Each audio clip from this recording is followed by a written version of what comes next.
अस्सलाम वालेकुम नाज़रीन, आप देख रहे हैं प्रोग्राम तलाश विद सुहेल भट्टी। आज बात करेंगे कि मुस्लिम लीग नून के कायद नवाज शरीफ की वापसी, नवाज शरीफ की सियासत, सवालात ही सवालात हैं। ख्वाजा आसिफ कहते हैं कि नवाज शरीफ चौथी मरतबा वज़ीर-ए-आज़म बनकर मुल्क की तकदीर संभालेंगे, जबकि जो दीगर कानूनी माहिरीन सवालात उठा रहे थे कि जब नवाज शरीफ लाहौर पहुँचेंगे तो क्या वो पहले सरेंडर करेंगे या जलसे को तरजीह देंगे और हिफाजती ज़मानत कैसे हासिल करेंगे। तो वो भी आज राना सनाउल्लाह साहब ने वाज़ेह कर दी है कि जब नवाज शरीफ पाकिस्तान में लैंड करेंगे तो हिफाजती ज़मानत उनके पास होगी। इसके साथ नाज़रीन बात करेंगे कि मुस्लिम लीग नून का बयानिया अलग अलग हमें दिखाई दे रहा है मुसलसल वक्त गुजरने के साथ। कभी हमें मीम का बयानिया सामने दिखाई देता है और कभी शीन का बयानिया।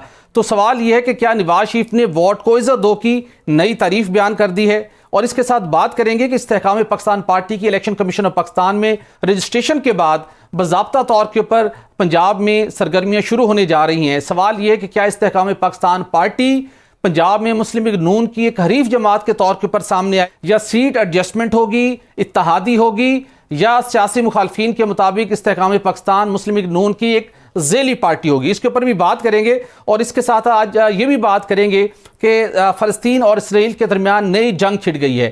सवाल ये क्या OIC समेत अरब ममालिक और आलमी बिरादरी को फैसला कुन किरदार अदा करना चाहिए, चूँकि ये सूरत हाल बहुत ख़तरनाक शक्ल इख्तियार कर सकती है। और इसके साथ आपको बताएंगे कि नाज़रीन पाकिस्तान में गैर मियारी अद्वियात का अरबों रुपए का कारोबार, ये धंधा कैसे चलता है और कहाँ कहाँ पर सरकारी इदारों की गफलत या मुबैना मिली भगत है, जिसके नतीजे में हज़ारों इंसानी जानें हर साल इससे मुतासिर होती हैं। और उसके साथ आपको बताएंगे कि आर्मी चीफ की हिदायत पर मुल्क भर में स्मगलिंग के खिलाफ क्रैकडाउन का सिलसिला जारी है और इस्लामाबाद के कस्टम्स हुकाम ने कितने करोड़ों रुपए मालियत की कितनी लग्जरी गाड़ियां पकड़ ली हैं जो कि स्मगल होकर इस्लामाबाद पहुंची थी।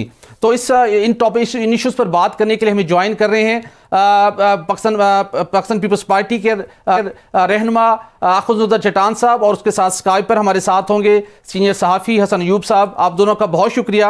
हसन अयूब साहब, मैं आपसे पहले जानना चाहूँगा, चूँकि आप कानूनी आईनी लिहाज से भी इस केस को परसूख कर रहे हैं और उसके साथ साथ मुस्लिम लीग नून के अंदरूनी सियासत के ऊपर भी आपकी कड़ी नज़र है। नवाज शरीफ साहब अब वापस आ रहे हैं, अब ये कोई सवाल नहीं है को उठाएगा कि वो 21 अक्टूबर को वापस आएंगे या नहीं आएंगे, लेकिन ये सवाल अभी तक मौजूद है। अगरचे राना सनाउल्लाह ने क्लियर कर दिया है कि जब वो लैंड करेंगे उनके पास हिफाजती ज़मानत होगी, लेकिन इसका तरीक़ेकार क्या है। एक पाकिस्तान में एक कोई मुल्जिम हो उसको तो हिफाजती ज़मानत मिलती है, लेकिन अगर आपकी कन्विक्शन हुई है तो उस सूरत हाल में आप लैंड करते हैं, हेलीकॉप्टर के जरिए से मीनारे पाकिस्तान पहुंचते हैं, भरपूर जलसा करेंगे, फ्यूचर का रोड मैप देंगे और फिर सरेंडर करेंगे। इस दौरान हिफाजती जमानत कैसे मिलेगी उन्हें? बहुत शुक्रिया सुहेल भट्टी साहब। बात यह है कि आपको मालूम है कि कचहरी में अगर आप जाएं तो एब्सेंशिया के अंदर कितने लोगों की कन्विक्शन हो जाती है। कई लोग हमारे जो है वो देहातों के जिन्होंने जो है खुदा न खास्ता मर्डर किए होते हैं और वो फिर उसके बाद वो मफरूर हो जाते हैं और वो एब्सकॉन्डर होते हैं, और एब्सकॉन्डर होते भी जो है ना उनकी जो है वो अदालत में केस चल रहा होता है। एक आध कोई जो मुल्जिम गिरफ्तार हो जाता है, जो लोग पेश नहीं होते उनको भी उनकी एब्सेंस में अदालत जो है किसी को उम्र कैद की सजा सुना देती है, किसी को जो है सजा मौत हो जाती है। तो वो लोग भी जब दोबारा कोई यहाँ से स्पेन भाग गए, कहाँ भाग गए, तो जब वो लोग वापस आते हैं और अदालत के सामने खुद को सरेंडर करते हैं तो जो हिफाजती जमानत है या ट्रांजिट बेल उन लोगों को मिलती है। ये रूटीन है, तो कोई ऐसा अचंभे की चीज नहीं होने जा रही। जिस तरीके से लोग जो है वो सियासी लोग इसको रंग दे रहे हैं कि शायद ये पाकिस्तान में एक नई नजीर कायम होने जा रही है जो अदालतों के हवाले से, तो ऐसी बात नहीं है। ये रूटीन में इस किस्म की जमानतें मिलती हैं। हाँ, थोड़ा सा केस मुख्तलिफ इस तरीके से है जो former prime minister Mohammad Nawaz Sharif sahab का, कि वो ऑलरेडी जो अपनी सेंटेंस थे वो सर्व कर रहे थे और सर्व करते हुए उनको हार्डशिप के ऊपर मेडिकल ग्राउंड्स के ऊपर मुल्क से बाहर भेजा गया। अब उन्होंने अपनी जो मेडिकल रिपोर्ट है, और मेडिकल रिपोर्ट किसकी है? रॉयल ब्रॉम्पटन हॉस्पिटल लंदन की। यानी ये कोई ऐसा हॉस्पिटल नहीं है जो कि आप जो किसी गली के नुक्कड़ से जाकर जो है ना वो मेडिकल रिपोर्ट बना के ले आए। ये अथेंटिक, इतना अथेंटिक है कि दुनिया इसकी अथेंटिसिटी को मानती है। तो यहां तक तो ये बात होगी इस तरीके से। अब दूसरी बात आ गई जी कि अब क्या वो मियां मोहम्मद नवाज शरीफ साहब ट्रांजिट बेल लेंगे, क्या वो हिफाजती जमानत लेंगे? ये अब सवाल जो है ये तो उनकी लीगल टीम इसका जवाब दे सकती है, लेकिन जो बाज़ाहिर हालात दिखाई दे रहे हैं वो ट्रांजिट बेल की तरफ जाएंगे रादर देन प्रोटेक्टेड बेल। बिल्कुल ठीक। चटान साहब, आपसे जानना चाहूंगा, पाकिस्तान पीपल्स पार्टी ने भरपूर मुतालबा किया कि आइन के मुताबिक इलेक्शन 90 रोज में होने चाहिए। आपका मुतालबा पूरा ना हुआ, लेकिन सब लोग ये सियासी मुबस्सरीन कहते थे कि इलेक्शन उस वक्त होंगे जब नवाज शरीफ पाकिस्तान आएंगे। अब उन्होंने पाकिस्तान आने की तैयारी की और आगे इसके बाद हम देखते हैं कि इलेक्शन के होने की राह भी हमवार होते हुए दिखाई दे रही है। तो आप क्या समझते हैं कि नवाज शरीफ की वापसी के साथ ही इलेक्शन का इनेकाद जुड़ा हुआ था और जो 90 रोज का आपका मुतालबा था वो क्यों पूरा ना हुआ? बिस्मिल्लाहिर्रहमानिर्रहीम जी, में हमारा जो मुतालबा था इलेक्शन का 90 दिन का, वो आइन के मुताबिक था। हमारा ख्वाहिश है कि मुल्क आइन और दस्तूर के मुताबिक चले। ये आइन एक सोशल कॉन्ट्रैक्ट है अवाम और रियासत के दरमियान, और हमारे मुल्क में हर चीज की फरावानी है। अल्लाह ताला ने हमें सब कुछ दिया है, हमें समंदर दिए, हमें जंगलात दिए, हमें मादनियात दिए है, यहाँ पे माइंस है, यहाँ पे मिनरल है, एग्रीकल्चरिस्ट मुल्क है। लेकिन अगर इसके बावजूद हम कशकोल लेके और दर दर फिरते हैं, इसका वजह यह है कि हम इस मुल्क को अपने ख्वाहिशात के मुताबिक चला रही है। हम इस मुल्क आइन के मुताबिक नहीं चला रही है। हम जो चीज आइन में लिखा है हम सूट करते हैं कुछ बड़े इदारों को, कुछ अगर जज को सूट करते हैं तो ठीक है, कानूनी नहीं है तो उसको साइड पे रखते हैं, दोबारा से कानून लिखते हैं। जिस तरह के पंजाब के फैसले में साबिक जो हमारा चीफ जस्टिस साहब था उन्होंने दोबारा से लिख दिया। तो हम समझते हैं कि इस मुल्क को आइन के मुताबिक चलाएंगे तो ये मुल्क चलेगा। ये आइन का भी तकाजा है और हमारे मुल्क की जो मसाइल है, जो आजकल हमारा मईशत का मसला है, हमारी दहशतगर्दी का मसला है। दहशतगर्दी तो सिर्फ बलूचिस्तान और पुख्तनख्वा का मसला है, शुक्र है कि सिंध और पंजाब का मसला नहीं है, लेकिन बलूचिस्तान और पुख्तनख्वा का सरफहरिस्त जो मसला है वो दहशतगर्दी है कि हर हफ्ते में 2-3 खुदकश हमले हो जाते हैं, हर रोज टारगेट किलिंग होते हैं, जिससे हमारी पुलिस, जिसपे बॉर्डर पे हमारे पुलिस के लोग शहीद हो जाते हैं। तो इसका तकाजा ये है कि जल्द अज जल्द इस मुल्क में इलेक्शन हो और इलेक्शन साफ और शफाफ हो, और इलेक्शन के जरिए जो हुकूमत मुंतखब होगा वो इस मुल्क के मसाइल पे काबू पा सकेगा। और चट्टान साहब, आपने बिल्कुल दुरुस्त कहा, लेकिन सवाल ये है कि पाकिस्तान की कौमी सियासी मंजरनामे के ऊपर मुस्लिम लीग नून और नवाज शरीफ दिखाई दे रहे हैं, हर तरफ उनका बात है, और पाकिस्तान पीपल्स पार्टी सिंध की हद तक महदूद होते दिखाई दे रही है। ये इंप्रेशन क्यों सामने आ रहा है?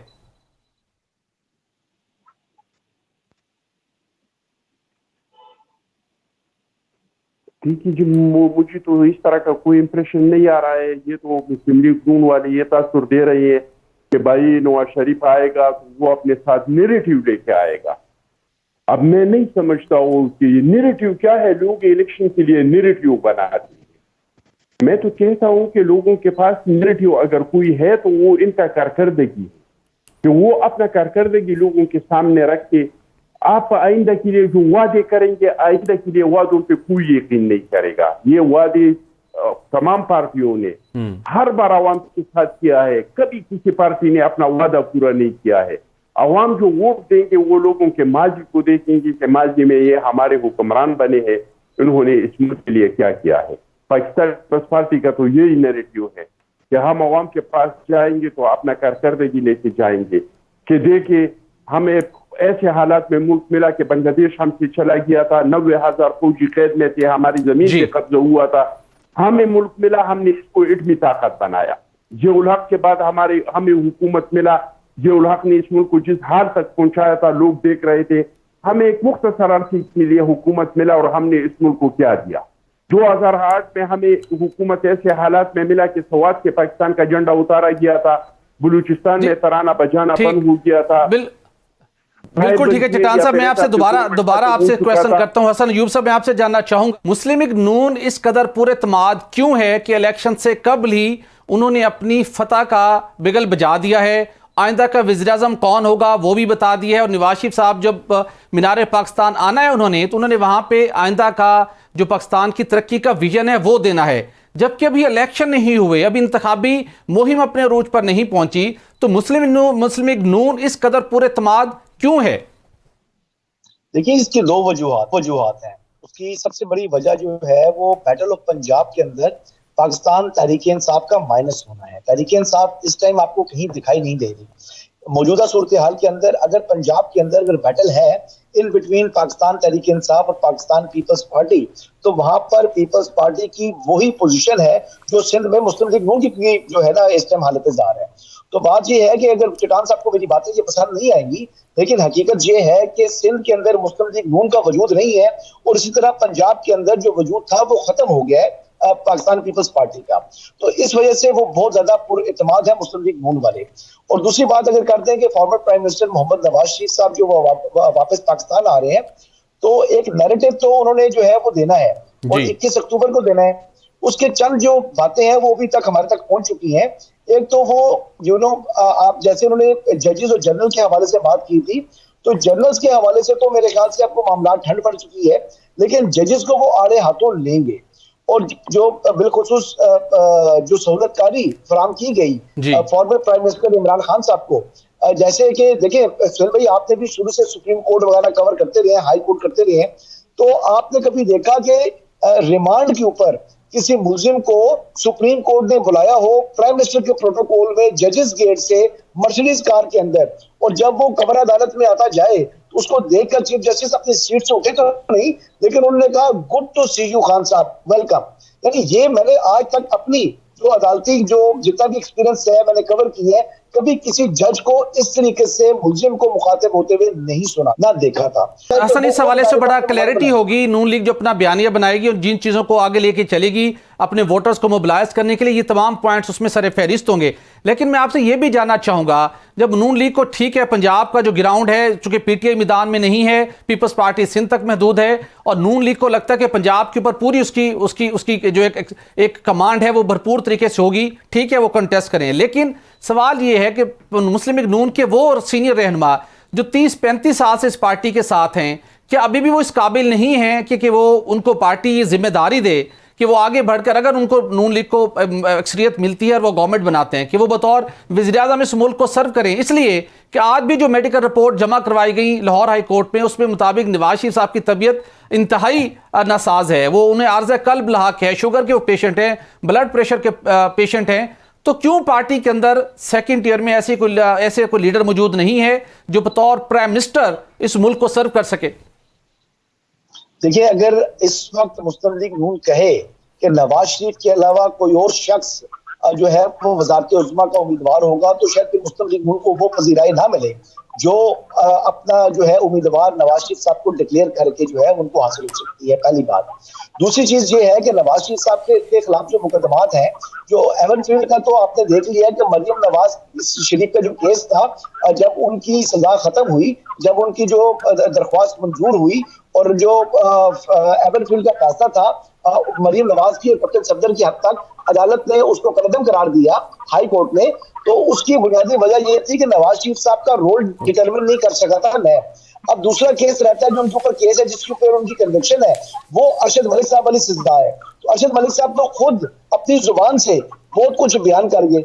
अब उसके रास्ते में रुकावट सिर्फ एक ही बात थी कि वो जो फॉर्मर चीफ जस्टिस थे आसिफ सईद खोसा, उन्होंने जो एविडेंस के हवाले से और जो उनकी वीडियो आई थी उसके इस तरीके से अपने फैसले में बांध दिया कि जब तक ओरिजिनल डिवाइस जो कहते हैं डिवाइस प्रोड्यूस नहीं होगी तब तक वो एविडेंस के तौर पर उसको एक्सेप्ट नहीं किया जाएगा।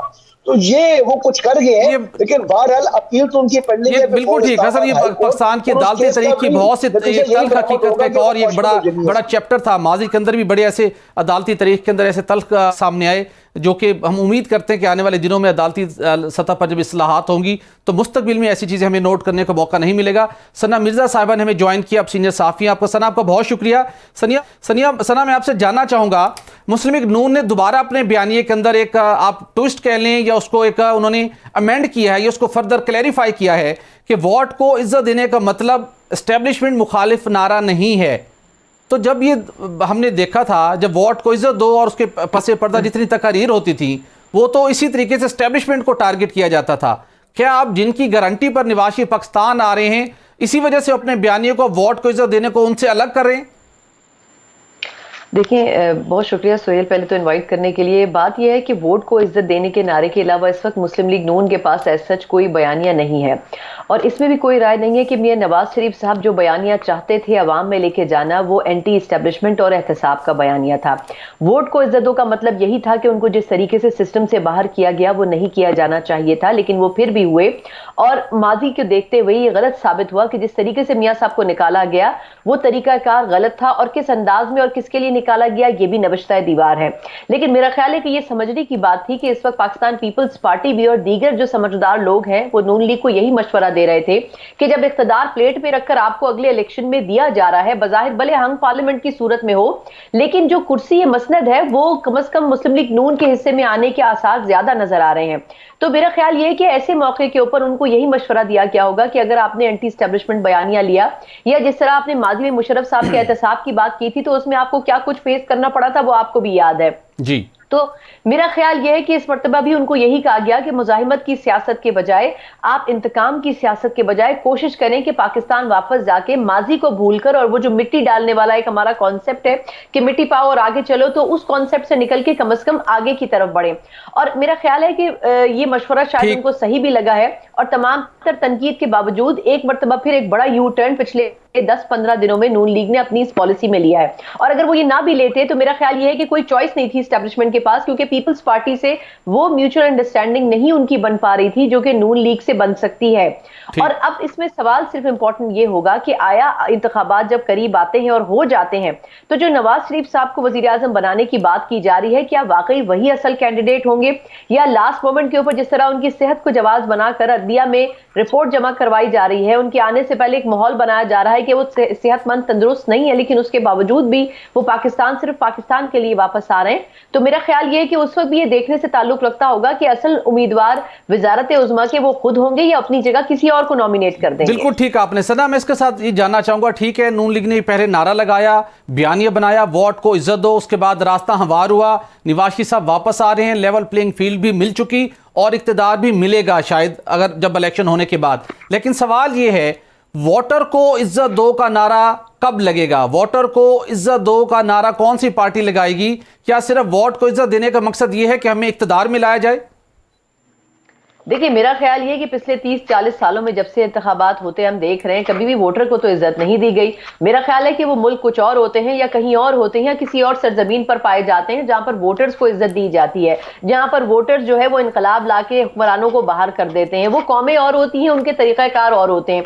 हमारे यहाँ वोटर जो है उसको साल पहले जब इलेक्शन आने वाला होता है और साल से कम अरसा रह जाता है, तब उसकी गलियां पक्की की जाती हैं, तब उसके इलाकों में बिजली और गैस और पानी दिया जाता है, तब उनके मसलों को हल किया जाता है। 4-4.5 साल तक आपको वो उम्मीदवार ही हलकों में नहीं मिलते जिनको आपने मुंतखब करके पार्लियामेंट में भेजा होता है। जब इलेक्शन का मौसम आता है उसके बाद आपको नजर आता है कि अच्छा जी, हमारे इलाके से तो ये एमपीए भी हैं, हमारे इलाके से ये एमएनए भी हैं। और अलमिया हमारे मुल्क का ये है कि जो बल्दियाती सिस्टम जिसमें जो नुमाइंदा है मुंतखब, वो जब उस वोटर से कनेक्टेड होता है तो उस सिस्टम को आपने हमेशा से दबाने की कोशिश की है। और किसने दबाने की कोशिश की है? इन्हीं सियासतदानों ने दबाने की कोशिश की है। कौन सा वो एमपी और एमएनए है जो ये चाहेगा कि उसके हल्के के फंड जो है वो बल्दियाती नुमाइंदों को मिले, जो उनके मसलों, उनके घरों, उनके मोहल्लों, एक एक जगह को पहचानते हैं? तो असल इशू ये है कि हमारे यहाँ कभी भी इस सिस्टम को ठीक करने की कोशिश नहीं की गई, और इसमें सियासतदानों का अपना भी फॉल्ट है। बिल्कुल ठीक, सियासतदानों का अपना भी फॉल्ट है। चट्टान साहब, आपसे जानना चाहूंगा, पंजाब में इस्तेहकाम पाकिस्तान पार्टी मुतहरिक होते हुए दिखाई दे रही है। वो खिलाफ जो पाकिस्तान तहरीक इंसाफ की अदम मौजूदगी के बायस पैदा हुआ, वो एक्सपेक्ट ये कर रहे थे शुरू में आपके रहनुमा की पीपल्स पार्टी जाके उसको कैप्चर करेगी, लेकिन पीपल्स पार्टी वहां पर एक्टिव नहीं हो सकी।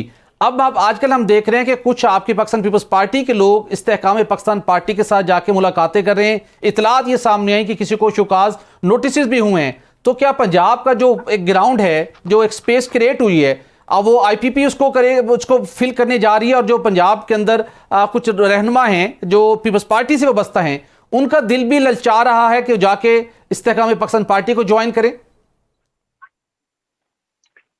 देखिए जी, हमें किसी पार्टी को न ज्वाइन की जरूरत है, ना हमें किसी के साथ इत्तेहाद करने का जरूरत है। हमने फैसला किया है कि हम पूरे पाकिस्तान से तीर की निशान पे इलेक्शन लड़ेंगे और अपने इंतखाबी निशान पे इलेक्शन लड़ेंगे। हाँ, कुछ पार्टियों के साथ हमारा सीट एडजस्टमेंट हो सकता है, कोई ऐसी जगह हो कि हमारे लाइक माइंड पार्टी हो और इसका 2-3 हज़ार वोट हो, तो इसके साथ हम इत्तेहाद कर सकते हैं कि ये वोट हमें दे दे। या एक जगह पे हमारे कैंडिडेट है वो 3-4 हजार वोट लेते हैं और वहां पे हमारा लाइक माइंड पार्टी है तो हम उसको अपना वोट दे सकते हैं, लेकिन इत्तेहाद हमारा किसी के साथ नहीं होगा। पाकिस्तान पीपल्स पार्टी इस मुल्क में साफ और शफाफ इलेक्शन चाहती है और मैं आपको यकीन दिलाऊं कि अगर इस मुल्क में साफ और शफाफ इलेक्शन हुआ तो पाकिस्तान का अवाम का चॉइस और इनका इंतखाब जो है वो पाकिस्तान पीपल्स पार्टी होगा। पंजाब में हमने कभी इलेक्शन हारा नहीं है, पंजाब में हमें हराया गया है। सियासी इंजीनियरिंग करके, धांधली करके हमें हर बार हराया है। चाहे वो 2013 का इलेक्शन था, इसमें भी आरोज के जरिए हमें हराया गया, चाहे वो 2018 का इलेक्शन था, इसमें भी आरपीएस को बिठा के हराया गया। पाकिस्तान पीपल्स पार्टी ने पंजाब की सरजमीन पे जन्म लिया है। पाकिस्तान पीपल्स पार्टी का वजूद बना है लाहौर में, उन्होंने जन्म लिया है। और पाकिस्तान पीपल्स पार्टी ने देहातों में पंजाब के किसान के मजदूर का बहुत ज्यादा खिदमत किया है। एक चीज और जो आप लोगों ने वोट का इज्जत कहा कि वोट का इज्जत क्या है, वोट का इज्जत ये है कि आप अपने वोटर्स के साथ इलेक्शन की दिनों में जो वादा करते हैं फिर इस पे अगर आप 60-70-80%, क्योंकि 100% अमल दरामद करना तो मुश्किल है, अगर आप इस पे 60-70% अमल करते हैं तो ये आपने वोट को इज्जत दिया, ये आपने वोटर को इज्जत दिया। हमारा इंतखाबी मंशूर उठा के देख ले हर दौर का और फिर हमारे हुकूमत के काम देख ले, हमने हर बार 80% से ज्यादा अवाम का के साथ जो वादा किया है इस पे अमल किया है। मिसाल के तौर पे 2008 में हमने वादा किया था कि हम डिक्टेटर को निकालेंगे, हमने निकाल दिया। हमने वादा किया था कि हम आईन बनाएंगे, हमने 18वीं तरमीम के जरिए आईन बनाया। हमने लोगों की तनख्वाहों को बढ़ाया, हमने पेंशन को बढ़ाया, हमने चट्टान साहब यहाँ पर एक ब्रेक लूंगा। आपके पॉइंट बड़े वैलिड हैं, आपने बहुत कुछ किया, लेकिन उसके बावजूद पंजाब आपको जो आपका जो सियासी मैदान था उसको आपको क्यों खाली छोड़ना पड़ा? और पाकिस्तान पीपल्स पार्टी जब पंजाब से आउट हुई तो फिर उसके बाद मरकज में भी आपका जो इक़्तिदार में वापसी का रास्ता था, सिवाय इत्तेहादी हुकूमत के इत्तेहाद के तौर पे शिरकत होने के अलावा कोई और ऑप्शन नहीं बची थी। नाज़रीन, यहाँ पर एक ब्रेक लेंगे और ब्रेक के बाद बात करेंगे कि मुस्लिम लीग नून के कौन से सीनियर रहनुमा पार्टी और सियासत से अलहदगी इख्तियार करने जा रहे हैं। Stay with us. Welcome back नाज़रीन। हसन अयूब साहब, मैं आपसे दो सवालात करना चाहूँगा वक्त की किल्लत के बाइस। एक तो इस्तेहकाम पाकिस्तान पार्टी पंजाब में अब इमर्ज हो रही है, इलेक्शन कमीशन ऑफ पाकिस्तान में बाज़ाब्ता रजिस्टर्ड हो चुकी, इंतखाबी मुहिम भी शुरू होने जा रही है। आप क्या समझते हैं कि इस्तेहकाम पाकिस्तान पार्टी मुस्लिम लीग नून की एक सख्त हरीफ के तौर के ऊपर, एक सख्त सियासी हरीफ के तौर के ऊपर सामने आ सकती है, या जो पीपल्स पार्टी की जानिब से कहा गया था कि इस्तेहकाम पाकिस्तान पार्टी नून लीग की ज़ेली जमात है, नून लीग ने ही इसे एस्टेब्लिश की है? और उसके साथ बताइएगा, ख्वाजा आसिफ साहब हैं, शायद खकन अब्बासी हैं, ये सब लोग और कुछ और रहनुमा, ख्वाजा साद रफीक भी हैं, वो क्यों सियासत से और पार्टी से, ये पार्टी चलें वो अभी कहेंगे हम पार्टी के साथ है, लेकिन सियासत से वो क्यों अलहदगी इख्तियार करना चाह रहे हैं? नहीं, ऐसी कोई बात नहीं है। Khawaja Asif sahab is very much in PMLN, Khawaja Saad Rafique sahab is very much in PMLN। और जहां तक बात है कि शायद खकान अब्बासी साहब की, तो वो तो कोई ढके छुपी बात नहीं है, वो तो थोड़े से नाराज हैं, नाला है अपनी जमात के से, और बुनियादी तौर के ऊपर वो जो ग्राउंड रियलिटीज जो उनकी वहां पर मौजूद है कि वो फॉर्मर प्राइम मिनिस्टर हैं, और वो जब इत्तेहादी हुकूमत बनी थी PDM वाली, तो उसमें उन्होंने वजीर क्या बनना था, वजारत देने से उन्होंने इनकार कर दिया था। तो अभी देखना यह है कि आने वाले दिनों में क्या वो पाकिस्तान जो है मुस्लिम लीग नवाज के साथ वो रुकते हैं या वो अपनी अलग कुछ सियासी जमात। हसन साहब, आज ख्वाजा आसिफ साहब ने तो प्रेस कॉन्फ्रेंस में कह दिया कि मैं अब ज्यादा देर सियासत के साथ मुंसलिक नहीं रहूंगा। वो उन्होंने इशारा दे दिया कि वो शायद आइंदा का इलेक्शन भी ना लड़े। किन की बात कर रहे हैं? ख्वाजा आसिफ ने आज प्रेस कॉन्फ्रेंस में अनाउंस किया। नहीं, ख्वाजा साहब की बातों को आप सीरियस ना लें। Khwaja Sahab is very much in Muslim league Nawaz, और वो सियासत भी करेंगे। देखिए, सियासतदान जो है ना, ये सियासत एक चस्का होता है। वो कहते हैं कि वो बिस्तरे मर तक पहुंचने तक जो है ना, वो आदमी सियासत से अलग नहीं हो सकता। तो ये ख्वाजा साहब की अपनी बात है, वो जैसे आपको मालूम है कि कई हमारे माजी में जो क्रिकेट के कैप्टन थे, उन्होंने जो अपनी रिटायरमेंट जो है वो अनाउंस कर दी, फिर वो वापस आ गए, मैच खेलना शुरू कर दिया उन्होंने। तो ख्वाजा साहब इसी तरह समझे कि ख्वाजा आसिफ साहब वापस आए। बिल्कुल ठीक है सर। दूसरी बात, जी शॉर्ट जवाब दीजिएगा हसन जी। नहीं, दूसरा आपका क्वेश्चन क्या था? इस्तेहकाम पाकिस्तान पार्टी नून लीग की सियासी हरीफ के तौर के ऊपर उभर कर सामने आएगी या उनकी ज़ेली जमात का किरदार अदा करेगी? सुहेल भाई, इस्तेहकाम पाकिस्तान पार्टी बिल्कुल नहीं है, लेकिन उसमें जो लोग हैं वो पुराने लोग हैं। तो वो अभी अपनी जो है वो होमवर्क कर रही हैं। 13 अक्टूबर को उनका पहला जंग में जलसा है और मेरे ख्याल के मुताबिक कुछ ना कुछ हिस्सा वो जरूर लेगी पंजाब से। बिल्कुल और ठीक है। पंजाब के अंदर जी जो आईपीपी है, चाहे मुस्लिम लीग नवाज मुकाबले में हुई, चाहे पीपल्स पार्टी हुई, चाहे पीटीआई हुई, तो आईपीपी के पास कुछ ना कुछ हिस्सा जरूर आएगा। बिल्कुल ठीक है। सना, आपसे जानना चाहूंगा, नो डाउट के आईपीपी के अंदर इलेक्टेबल्स तो मौजूद हैं, लेकिन जो पीटीआई की अदम मौजूदगी की वजह से खिलाफ पैदा हुआ है, उसका एडवांटेज आईपीपी लेगी या नून लीग? क्योंकि पीपल्स पार्टी तो पंजाब में अभी तक मुतहरिक होते हुए में कहीं दिखाई नहीं दे रही। देखिए, मेरा ख्याल ये है कि जो आईपीपी की फॉर्मेशन की गई है वो बेसिकली पाकिस्तान तहरीक इंसाफ को मंजर से हटाने के लिए की गई है और उसमें वही तमाम लोग हैं जो कि पाकिस्तान तहरीक इंसाफ में थे। तो अगर तो उन लोगों का अपना कोई जाती वोट बैंक था और रहा है माजी के इंतखाबात में, तो वो लोग आईपीपी में रहते हुए भी वो वोट बैंक तोड़ जरूर सकेंगे, लेकिन वो धचका पाकिस्तान तहरीक इंसाफ को पहुंचाएंगे, मुस्लिम लीग नून को नहीं। क्योंकि उसकी बड़ी वजह यह है कि मुस्लिम लीग नून को ये बात बखूबी पता है और बहुत से सीनियर लोगों को भी पता है कि इस मरतबा जो हुकूमत बनने जा रही है या जो पार्लियामेंट बनने जा रही है, वो पार्लियामेंट किसी को भी 2/3 मेजॉरिटी नहीं देगी। उसकी वजह ये कि माजी के तजुर्बात से एस्टेब्लिशमेंट ने भी ये सबक सीखा है कि मेरा ख्याल ये कि 2/3 मेजॉरिटी से पार्टी बहुत ज्यादा अपने आपे से बाहर हो जाती है, अगर मैं सही लफ्जों में कहूं तो, और फिर उसको कंट्रोल करने के लिए उस हुकूमत का खात्मा करना पड़ता है। तो बेहतर सोल्यूशन इसका यह है कि आप हर एक को थोड़ा थोड़ा हिस्सा दे दें और एक मिली जुली खिचड़ी पका के आप सामने रख दें।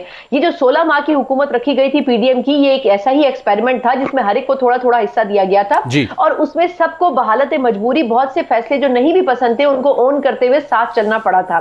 तो आई थिंक ये एक्सपेरिमेंट कामयाब हुआ है। इसमें बहुत से फैसले ना चाहते हुए भी हुकूमत ने किए और इत्तेहादियों को करने पड़े। तो इस फॉर्मूले को सामने रखते हुए जो अगली पार्लियामेंट आएगी उसमें भी यही पोजीशन रहेगी। अब जहां तक आपने आईपीपी की बात की है, तो मेरा ख्याल यह है कि कुछ हिस्सा इसका जरूर पार्लियामेंट का ये लेगी और उसके लिए जनूबी पंजाब आई थिंक बेहतर ऑप्शन होगा। और जनूबी पंजाब को सामने रखे तो यकीनन इसमें अब देखना ही होगा कि तरीन साहब कितने इफेक्टिवली रोल प्ले करते हैं, क्योंकि जनूबी पंजाब में पाकिस्तान पीपल्स पार्टी कोई बहुत अच्छा परफॉर्म नहीं कर सकी, बहुत अरसे से कोशिशें कर रही है, लेकिन उसके बावजूद भी लोग उनकी तरफ आ नहीं सके और नून लीग की स्ट्रेंथ वैसे भी वहां पर इतनी स्ट्रांग नहीं है। तो आई थिंक ये बड़ा रोल प्ले जरूर कर सकते हैं, लेकिन एक इत्तेहादी के तौर पर। जी बिल्कुल ठीक। हमें ज्वाइन किया सना मिर्जा, खुर्शीद चट्टान साहब, हसन यूसुफ, आप तीनों का बेहद शुक्रिया। नाज़रीन, यहाँ पर एक ब्रेक लेंगे और ब्रेक के बाद बात करेंगे कि फ़लस्तीन और इसराइल के मबैन जो एक नई जंग छिड़ी है उसके खित्ते पर मुमकिन तौर के ऊपर क्या असरात मुरतब होंगे और क्या OIC समेत अरब ममालिक और अक़वाम आलम फ़लस्तीन के मसले को हल करने के लिए इस मरतबा को फैसला कुन किरदार अदा करेंगे या एक मरतबा फिर कई इंसानी जानों को जंग की नज़र कर दिया जाएगा। Stay with us. Welcome back नाज़रीन। इसी के साथ हमें ज्वाइन कर रहे हैं कमर चीमा साहब, आप सीनियर तज्ज़ियाकार हैं। कमर चीमा साहब, बहुत शुक्रिया। सर, मैं आपसे जानना चाहूँगा कि फ़लस्तीन और इसराइल के दरमियान एक नई खौफनाक जंग छिड़ गई है। फ़लस्तीन की जानिब से, बिलखुसूस हमास की जानिब से इसराइल पर ज़मीन से, समंदर और फ़िज़ा से हमले किए जा रहे हैं। काफ़ी सारी हलाकतों की इतलात भी सामने आ रही हैं। सवाल ये है कि कुछ रोज़ कबल तक ये कहा जा रहा है कि मशरिक़ वस्ता की सूरत हाल यकसर तौर पर तब्दील होने वाली है, जब इसराइल और सऊदी अरब के मबैन मुलाकातों का सिलसिला सामने आया और कहा कि जल्द ही सऊदी अरब की जानिब से इसराइल को तस्लीम करने का ऐलान किया जाएगा। लेकिन साथ ये भी बात सामने आई कि जब सऊदी अरब इसराइल के साथ अपने सफारती तल्लुकात इस्टेब्लिश करेगा तो उस वक्त मसले फ़लस्तीन का जो एक हल है, पुरअमन हल, उसको भी मेक श्योर किया जाएगा। तो अब ये अचानक जो जंग छिड़ गई है, इसकी पसे पर्दा क्या वजूहात हैं और क्या अब दोबारा यहाँ पर एक तवील जंग रहेगी और जो एक अमन का ख्वाब था वो पूरा नहीं हो पाएगा? बहुत शुक्रिया भट्टी साहब। देखें, पहली बात तो ये है कि बहुत सारे दुनिया इस वक्त ये कह रही है कि ये एक बहुत बड़ा इजराइल का इंटेलिजेंस फेलियर था फॉर अ मोमेंट, इसको अगर ऐसे देखा जाए। दूसरी बात ये है कि इजराइल कहता है जी हमारे ऊपर जंग मुसल्लत कर दी गई है। दो मेजर फैक्टर मुझे नजर आते हैं भट्ट साहब जिनको फोकस करना जरूरी है। जब रिसेंटली 22 सितंबर को यूएन के अंदर इजराइल के प्राइम मिनिस्टर नेतन्याहू ने अपना जो तकरीर की, उसमें उन्होंने ग्रेटर लैंड ऑफ इजराइल का मैप शेयर किया और उन्होंने बताया कि 1948 में इजराइल कहां पे था और आज इजराइल कहां पे है। और उन्होंने जो गजा और जो वेस्ट बैंक के जो एरियाज हैं जो कि बेसिकली जहां पे पैलेस्टीनियन मेजॉरिटी है, उनकी हुकूमत है, उन्होंने कहा जी कि ये भी हमारे हैं। और उन्होंने उस मैप को के अंदर गजा और जो फलस्तीन स्टेट का नक्शे खत्म कर दिया। बहुत सारे लोगों ने समझा कि ये बेसिकली जो अक़वाम मुत्तहिदा के जो बुनियादी प्रिंसिपल या जो फाउंडेशनल प्रिंसिपल्स हैं, ये उनकी खिलाफ वर्जी है, ये इंटरनेशनल लॉ की खिलाफ वर्जी है। एक तो ये फैक्टर बहुत बड़ा है। दूसरा भट्ट साहब, इसमें जो इंपॉर्टेंट फैक्टर वो ये है कि आपको पता है कि इजराइल और सऊदी अरब की जो नॉर्मलाइजेशन हो रही है, इसके पीछे अगर आप चले जाएं 2020 में एक इब्राहिम अकॉर्ड हुआ था जिसमें यूएई, बहरीन और कुछ और मुल्क जो हैं इन्होंने इजराइल के साथ नॉर्मलाइजेशन की थी। तो सऊदी चाहते थे कि हम थोड़ा सा इजराइल के साथ नॉर्मलाइज करें, उसके रिटर्न में सऊदी अरब जो है वो अमेरिका से जापान एंड साउथ कोरिया जैसी सिक्योरिटी गारंटीज भी सुना मांग रहा है, प्लस सऊदी अरब एक सिविल न्यूक्लियर डील भी मांग रहा है। तो इन चीजों को देखते हुए और जब अगले दिन मोहम्मद बिन सलमान ने फॉक्स न्यूज को इंटरव्यू दिया और कहा कि हम हर रोज इजराइल के साथ इंगेजमेंट एंड डायलॉग में आगे जा रहे हैं, तो मेरा ख्याल है कि फिर हमास ने यह फैसला किया कि अगर सऊदी अरब इजराइल के साथ नॉर्मलाइजेशन कर लेता है तो इट मीन्स कि सारी दुनिया की नॉर्मलाइजेशन हो गई। तो इस चीज को देखते हुए इजराइल, ये जो फलस्तीनी जो ग्रुप है हमास, इन्होंने एक ये जो कार्रवाई शुरू कर दी है, ये अब इंटरनेशनली जारी बात है, इसको बड़ा कंडेम किया जाएगा। तो चीमा साहब, आप ये कह रहे हैं कि जो सऊदी अरब की तरफ से रिसेंट स्टेटमेंट सामने आई और जिसकी इंप्लीकेशन बहुत लॉन्ग लास्टिंग थी, उसकी वजह से हमास ने एक भरपूर किस्म का हमला किया है। लेकिन सर सवाल ये है कि हमास फलस्तीन के पास उसको जिस तरीके से उनको घेरा हुआ है इसराइल ने, उनको कहीं दीगर ममालिक से कोई इमदाद नहीं मिल सकती, ना वो इतनी बड़ी असरी कुव्वत हैं। इसराइल की बात करें, अमेरिका उसका इत्तेहादी, दीगर आलमी ताकतें भी, तो ये ज़्यादा देर कैसे ये जंग चलेगी, नंबर एक। और नंबर दो, इस मसले को पुरअमन तरीके से हल करने के लिए माजी में भी कभी कभार OIC एक्टिव हुई, फिर खामोशी इख्तियार कर ली, अक़वाम मुत्तहिदा के लेवल पर कभी कभार कोई स्टेटमेंट आया, फिर खामोशी इख्तियार कर ली। तो अब इतने खौफनाक जंग का आगाज़ हुआ है कि आप नहीं समझते कि अब आलमी बिरादरी को ये वक्त है कि इस मसले को फ़लस्तीन के अवाम की मांगों के मुताबिक हल करने के लिए वो अपना किरदार अदा करें?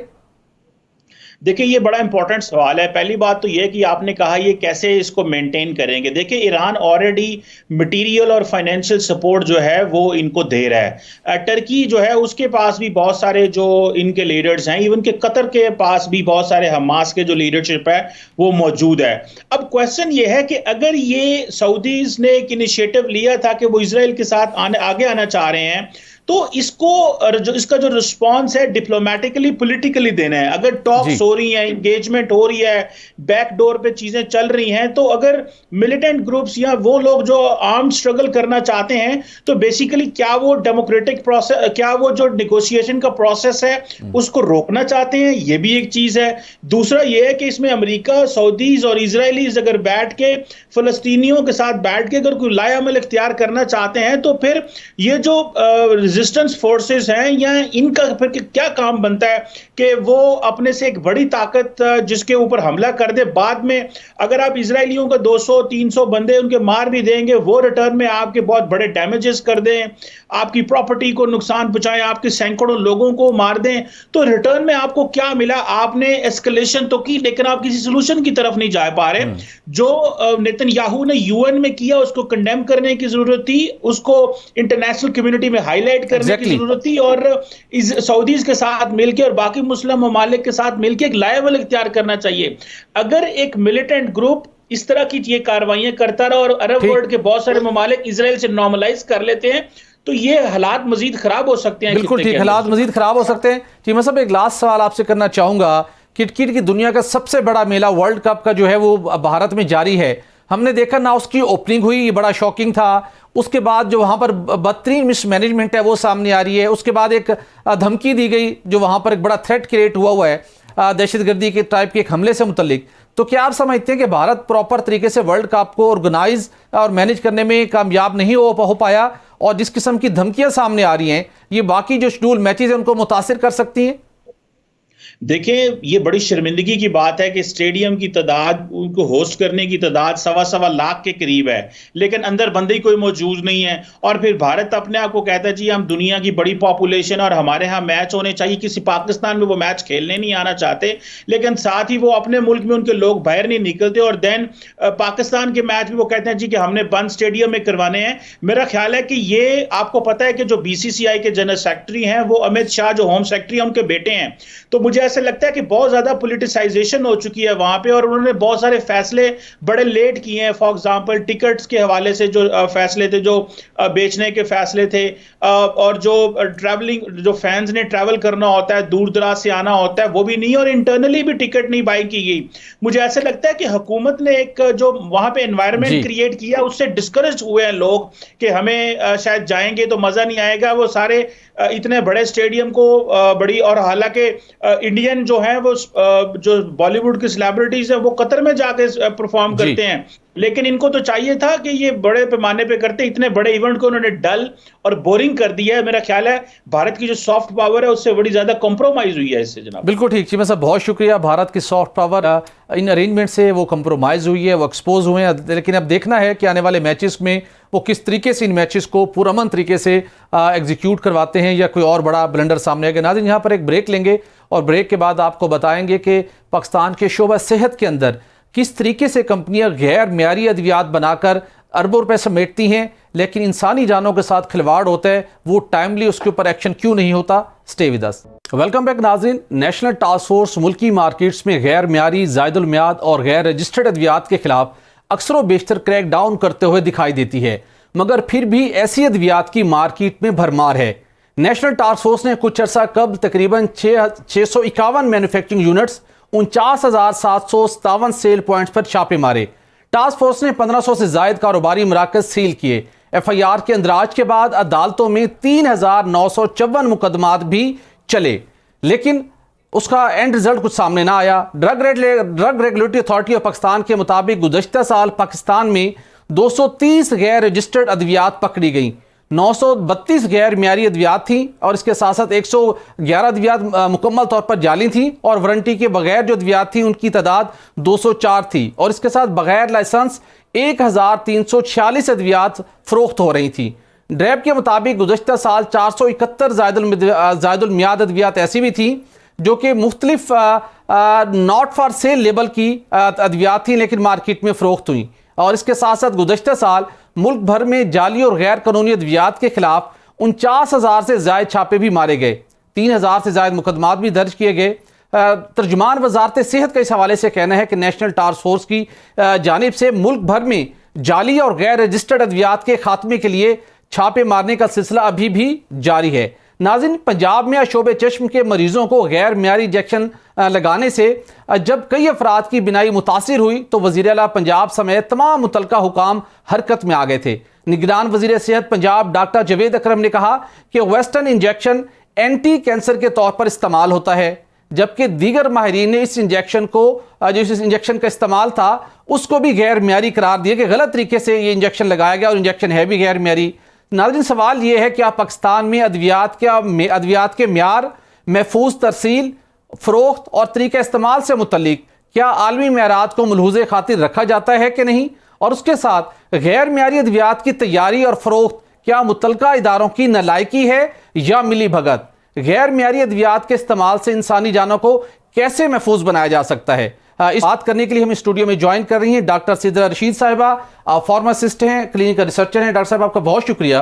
डॉक्टर साहब, मैं जानना चाहूँगा, रिसेंटली एक पंजाब के अंदर एक इशू रिपोर्ट हुआ शोबे चश्म के हवाले से, जिसमें बताया गया कि इतने बड़े पैमाने के ऊपर एक ऐसे इंजेक्शन का इस्तेमाल हो रहा था जो कि रजिस्टर्ड भी नहीं था और उसका तरीक़ेकार भी गलत था। हमारे यहाँ ड्रैप मौजूद है, हमारे यहाँ डिस्ट्रिक्ट लेवल के ऊपर ड्रग इंस्पेक्टर मौजूद हैं, फिर कहाँ पे ऐसे लूप होल्स हैं कि हम अक्सर व बेशतर गैर मियारी अद्वियात की भरमार होती है, वो लोग खरीदते हैं, इस्तेमाल करते हैं, इंसानी जानों के ऊपर उनके बहुत मनफी असरात मुरतब होते हैं। हम अपने सेक्टर को आलमी मार्केट की प्रैक्टिस के मुताबिक रेगुलेट क्यों नहीं कर पा रहे? अच्छा, thank you so much for inviting me. अच्छा, इस इशू पे अगर मैं बात करूं तो पहले हम एक फ़्लो देख लेते हैं कि ड्रग फ़्लो कैसे करती है हमारे पास, मैन्युफैक्चरिंग से लेके पेशेंट की तक आती है, किस तरह से आती है। सबसे पहले अगर कोई ड्रग मैन्युफैक्चर हो रही है तो वो एक रजिस्टर्ड फैसिलिटी होती है जिसे ड्रैप रजिस्टर्ड करता है, वहाँ पे वो मैन्युफैक्चर होगी, उसके बाद वो डिस्ट्रीब्यूशन के लिए मार्केट में आएगी, डिस्ट्रीब्यूशन के बाद वो हमारी फार्मेसीज हैं उनमें आएगी, और उसके बाद वो पेशेंट तक या फिर हेल्थ केयर प्रोफेशनल तक जाएगी जो उसे पेशेंट को प्रोवाइड करेगा। अब अवेस्टिन की अगर बात करें तो Avastin basically anti cancer cancer use के लिए अप्रूव्ड प्रोडक्ट है, ड्रैप से भी अप्रूव है, सिंस 2004 ये यूज़ भी हो रही है, वर्ल्ड वाइड यूज़ हो रही है। इसका जो इस्तेमाल एक मिसकंसेप्शन है उसको मैं यहाँ पे क्लियर करना चाहूँगी कि there is something wrong with Westin. Westin is not wrong, it is an approved anti cancer product और ये एंटी कैंसर के में इस्तेमाल भी की जा रही है और इफ़ेक्टिव भी है। यहाँ पे जो इशू आया है वो आया है रिकंस्टिट्यूशन और रीपैकिंग जो की गई है इसकी, और as per initial reports unhygienic conditions में इसकी जो थी रीपैकिंग की गई, फिर इसका इस्तेमाल के लिए मार्केट में भी आ गई प्रोडक्ट और पेशेंट को एडमिनिस्टर भी हो गई है।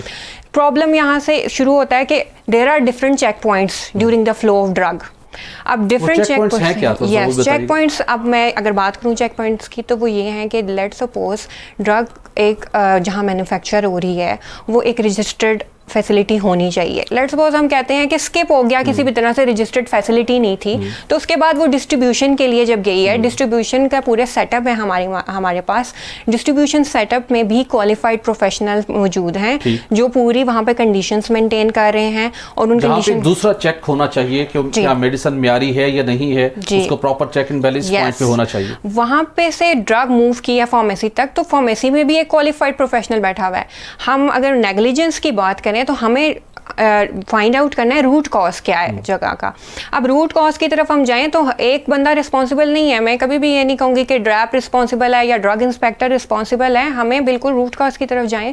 तो डिस्ट्रीब्यूशन के टाइम पे भी तो वहाँ पे क्वालिफाइड प्रोफेशनल होना ज़रूरी था, वो वहाँ पे आइडेंटिफाई कर लेता। अगर लेट सपोज प्रोडक्ट आ भी गई थी किसी अनरजिस्टर्ड फैसिलिटी से तो वहाँ पे आइडेंटिफाई हो जानी चाहिए थी।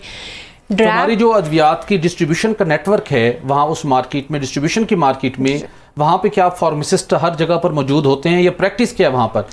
प्रैक्टिस हमारी यही है जो कि स्टैंडर्ड है, वो ये है कि हर डिस्ट्रीब्यूशन सेटअप के पास एक उसकी रिक्वायरमेंट है कि उसके पास क्वालिफाइड फार्मासिस्ट होना चाहिए और डिस्ट्रीब्यूशन सेटअप भी रजिस्टर्ड है। हद तक नहीं, प्रैक्टिकली होना चाहिए, लेकिन अनफॉर्चुनेटली समटाइम्स क्या होता है कि रजिस्टर्ड फार्मासिस्ट की जो हमारी कैटेगरी होती है वो ले ली जाती है, लेकिन फार्मासिस्ट फुल टाइम अवेलेबल नहीं होता। तो इस वजह से कुछ चीज़ें ऐसी होती हैं जो ओवरलुक हो जाती हैं और हमें पता नहीं चलता कि क्या चीज़ आगे चली गई है। और अगर हम ये कहते हैं कि डिस्ट्रीब्यूशन सेटअप में भी कोई बंदा उसे आइडेंटिफाई नहीं कर पाया, तो हमारी फार्मासिस्ट जिनका डायरेक्ट इंटरेक्शन हो रहा है पेशेंट के साथ, वहाँ पे क्वालिफाइड प्रोफेशनल होना बहुत ज़रूरी है। तो वहाँ अगर क्वालिफाइड प्रोफेशनल होता तो वो वहाँ से आइडेंटिफाई कर लेता। ड्रैप का एक प्रॉपर सिस्टम है जो हमारा फार्माकोविजिलेंस सेंटर बना हुआ है, जहाँ पे ADR जो एडवर्स ड्रग रिएक्शंस होते हैं वो रिपोर्ट किए जाते हैं। हर पेशेंट उसको रिपोर्ट कर सकता है, हर फार्मेसी उसको कर सकती है, कोई हेल्थ प्रोफेशनल हो वो भी कर सकता है। लेकिन ड्रैप के रूल्स के मुताबिक, रेगुलेशंस के मुताबिक और उसके साथ हेल्थ रेगुलेशंस के मुताबिक तो हर मेडिकल स्टोर पर भी एक फार्मासिस्ट होना चाहिए। लेकिन हम अपने आसपास देखते हैं 2-4 ऐसी कंपनियों को छोड़कर जितने हमें आसपास मेडिकल स्टोर दिखाई देते हैं उनके पास लाइसेंस मौजूद है और किसी फार्मासिस्ट की उसके पास डिग्री भी मौजूद होती है जो कि उन्होंने अपने स्टोर पर अवेजा की होती है, लेकिन प्रैक्टिकली फिजिकली वहाँ पर फार्मासिस्ट मौजूद नहीं होता। तो कि अगर वहाँ पर मौजूद हो तो उसको उस पॉइंट के ऊपर भी उसको डिडक्ट किया जा सकता है। जी, यहाँ पे हमें जो भी वहाँ पे अगर वहाँ पे फार्मासिस्ट मौजूद होगा, एक तो इसमें पब्लिक अवेयरनेस की भी बहुत ज़रूरत है। पब्लिक को चाहिए कि वो डिमांड करे कि यहाँ पे मुझे रिक्वायर्ड बंदा, वो जाके चेक करे कि मैं जिस फार्मेसी से मेडिसिन लेने आया हूँ क्या ये पहले तो रजिस्टर्ड है, फिर अगर वो रजिस्टर्ड है तो क्या यहाँ क्वालिफाइड प्रोफेशनल मौजूद है। अगर वो क्वालिफाइड प्रोफेशनल वहाँ मौजूद होगा तो वो देख लेगा कि ये मेडिसिन का एक्चुअली यूज़ है भी या नहीं है, और ये किसी रजिस्टर्ड फार्मास्यूटिकल्स की बनी हुई है या किसी अनरजिस्टर्ड फार्मेसी से अचानक से मार्केट में आ गई है और मैं इसको डिस्पेंस कर रहा हूँ। डिस्पेंसिंग के बाद हेल्थ केयर प्रोफेशनल जो हमारे फिजिशियंस हैं, दे आर इम्पॉर्टेंट। उनको चाहिए कि वो ये देखें कि क्या मैं जो आज मेडिसिन इस पेशेंट को एडमिनिस्टर करने वाला हूँ ये पहले क्या एडमिनिस्टर होती आ रही है और इसका यूज़ है, ये इफेक्टिव होगी या नहीं। तो मेरे लिहाज से तो These all are बिल्कुल ठीक है। ये आपने चेक पॉइंट्स तो बता दिए प्रैक्टिकली जिनकी इम्प्लीमेंटेशन नागुज़ीर है, लेकिन ये इम्प्लीमेंट हो नहीं पा रहे।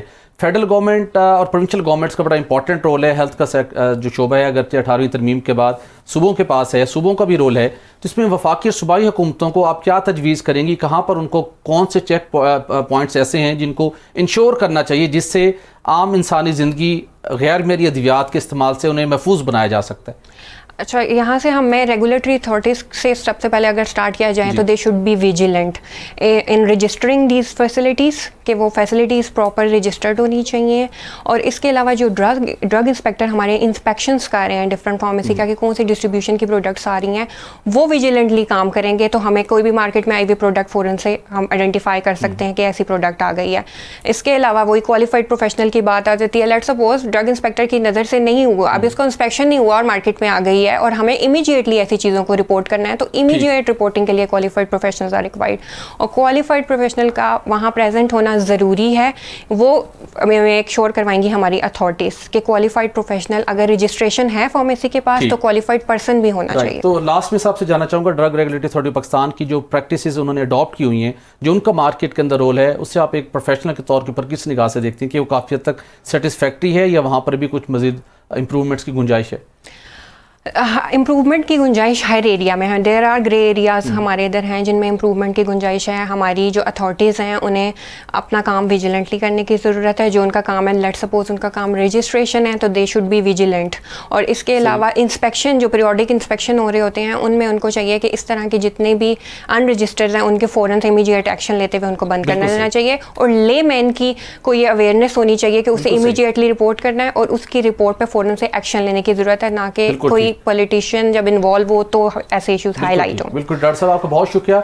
नाज़रीन, अशद ज़रूरत है कि drug regulatory authority of Pakistan और दीगर इदारे न सिर्फ आवाम को एजुकेट करेंगे बल्कि ऐसे जो भी ग्रुप्स इन्वॉल्व हों जो गैर मेयारी अद्वियात तैयार करने में मुलविस हैं, इनिशियल स्टेज पे क्रैक डाउन होना चाहिए। और उसके बाद ऐसी कंपनियां जिनकी मसनूआत रजिस्टर्ड भी हैं उनकी भी क्वालिटी को चेक करने के लिए जो एक फार्मासिस्ट का रोल है डिफरेंट स्टेज के ऊपर, उसको मेक श्योर करना भी अशद ज़रूरी है। और इसको मेक श्योर करके बहुत सी इंसानी ज़िंदगियों को बचाया जा सकता है। नाज़रीन, army chief general Asim Munir की सख्त हदायत के बाद निगरान वफाकी हुकूमत ने मुल्क भर में स्मगलिंग के खिलाफ क्रैकडाउन का सिलसिला शुरू कर दिया है। स्मगलिंग की रोकथाम के लिए कस्टम्स अफसरान और एहलकारों का कलीदी किरदार है।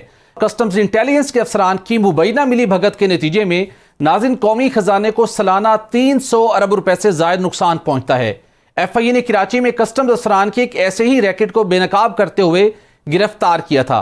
ज़राए के मुताबिक कराची, बलूचिस्तान और खैबर पख्तूनख्वा में पुरकशिश मकामात पर तैनातियों के लिए बाज़ाब्ता एक फंड कायम किया गया था जिसके जरिए से मनपसंद अफसरान और एहलकारों की तैनाती करवाई जाती थी। मगर अब यह सूरत हाल यकसर बदल रही है। अफान ट्रांजिट ट्रेड और TP शिपमेंट परमिट के जरिए से कीमती सामान के सैकड़ों कंटेनर्स रास्ते से गायब कर दिए जाते थे और फिर इन कंटेनरों में भरा हुआ कीमती सामान मुल्क भर की मार्केट में फरोख्त करने के लिए पेश कर दिया जाता था। बलूचिस्तान और खैबर पख्तूनख्वा के जरिए कीमती गाड़ियों की स्मगलिंग भी मामूल बन चुकी थी। शानदार कैरियर के हामिल कलेक्टर इस्लामाबाद कस्टम्स मोहम्मद आसिफ हरगर ने भी स्मगलिंग की लानत से निमटने के लिए खुसूसी हिकमत अमली मुरतब करते हुए मातहत अमले और टीमों को सख्त हिदायत जारी की। रवा माली साल की पहली छमाही में इस्लामाबाद कस्टम्स ने 42 गाड़ियां अपने कब्जे में लीं जो कि स्मगल होकर पाकिस्तान आई थीं, जिनकी मालियत 23 करोड़ 40 लाख रुपए है। इन गाड़ियों में लग्जरी गाड़ियां जैसे लैंड क्रूजर वगैरह शामिल हैं।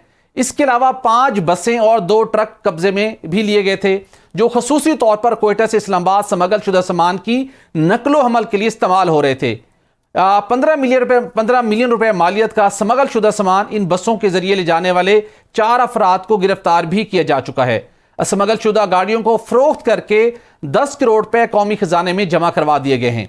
कलेक्टर कस्टम इस्लामाबाद मोहम्मद आसिफ हरगन के मुताबिक हकला DI खान मोटरवे कोयटा से इस्लामाबाद और पिशावर तक सामान ले जाने वाले स्मगलों के लिए महफूज रास्ता बन गया है। उन्होंने स्मगलर और उनकी टीम की स्मगलों की सहूलतकारी में मुलविस कस्टम्स अमले के खिलाफ जीरो टॉलरेंस का ऐलान किया है। स्मगलिंग मुल्क की सनत को तबाह और कौमी खजाने को नाकाबिले तलाफी नुकसान पहुंचाने का मौजिब है। लिहाजा हम उम्मीद करते हैं कि army chief general Asim Munir की हिदायत की रोशनी में कस्टम्स हुकाम समेत तमाम मुतलका इदारे स्मगलिंग के नासूर को जड़ से उखाड़ फेंकने में भरपूर किरदार अदा करेंगे। नाज़रीन, आज के प्रोग्राम का हो चाहता है, इजाजत दीजिए। अल्लाह हाफिज।